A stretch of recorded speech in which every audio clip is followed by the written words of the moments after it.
Step into Value Zone Hypermart Patancheru.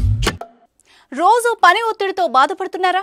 ఈ ఉరుకులు పరుగుల నగరంలో కాసేపు రిలాక్స్ కోరుకునే వారికి గాలం వేస్తున్నారా? ఇది నిజం అంటే నమ్మండి. ఇదే మా ప్యాకేజీ అంటూ కొంతమంది అందమైన అమ్మాయిల ఫోటోలు పంపించి మొదటగా పలువురికి వల వేస్తారు. ఇదేంటో కొత్తగా ఉందని సంప్రదిస్తే అంతే సంగతులు. తీరా అక్కడికి వెళ్తే అదో గలీజ్ దందా. ఇలా నీచపు రొంపిలోకి అమాయకులను దింపి కోట్లు సంపాదిస్తున్నారు కొందరు స్పా సెంటర్ల యజమానులు. పోలీసులు తెలిపిన వివరాల ప్రకారం హైదరాబాద్లో మరో గలీజ్ దందా గుట్టు రట్టయింది. అమ్మాయిలను అడ్డుపెట్టుకుని కొందరు నీచులు ఇలాంటి నీచపు పనులకు పాల్పడుతున్నారు. ఇంతటితో ఆగకుండా అమాయకపు యువతుల్ని బలవంతంగా ఈ దందాలోకి దింపి సొమ్ము చేసుకుంటున్నారు. నగరంలో అక్కడక్కడ తమ బిజినెస్ ను చాప కింద నీరులా విస్తరిస్తూ పోలీసుల కంట్లో పడకుండా గుట్టుగా సాగిస్తున్నారు. స్థానికంగా ఉండే కాలనీల్లో అపార్ట్మెంట్లలో ఈ తతంగాన్ని సాగిస్తున్నారు. అంతటితో ఆగకుండా యువతులకు ఉద్యోగాల పేరుతో వల విసిరి స్పా సెంటర్లకు తీసుకొచ్చి వ్యభిచార కూపంలోకి దించుతున్నట్టు పోలీసులు అనుమానం వ్యక్తం చేస్తున్నారు.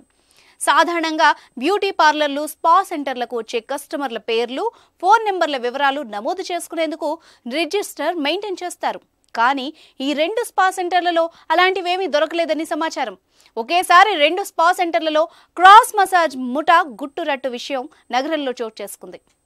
నగరంలో క్రాస్ మసాజింగ్ చేస్తున్న స్పా సెంటర్లపై south west zone task force పోలీసులు దాడులు నిర్వహించారు. ఈ మేరకు పలువురిని అదుపులోకి తీసుకున్నారు. ఈ సంఘటన గుడిమల్కాపూర్ పోలీస్ స్టేషన్ పరిధిలో శనివారం ఉదయం చోటు చేసుకుంది. విశ్వసనీయ సమాచారం మేరకు south west zone task force పోలీసులు, గుడిమల్కాపూర్ పోలీసులు సంయుక్తంగా కలిసి నానల్ నగర్ చౌరస్తాలో ఉన్న ఓ అపార్ట్మెంట్ లో జన్నత్ గోల్డెన్ అనే 2 స్పా సెంటర్లపై దాడి చేశారు. క్రాస్ మసాజ్ చేస్తున్న 5 మంది అమ్మాయిలతో పాటు ఒక వ్యక్తిని అదుపులోకి తీసుకున్నారు. పట్టుకున్న 5 మంది మహిళలు, ఓ వ్యక్తితో పాటు స్పా సెంటర్ల యజమానులపై కూడా పోలీసులు కేసు నమోదు చేశారని చెబుతున్నారు. స్పా సెంటర్లు ఎక్కడ ఉన్నా భవన యజమాని వారిని ఖాళీ చేయించాలని, లేని పక్షంలో వారిపైన కూడా తగిన చర్యలు తీసుకుంటామని గుడిమల్కాపూర్ ఇన్స్పెక్టర్ ముజీబ్ రెహమాన్ హెచ్చరించారు.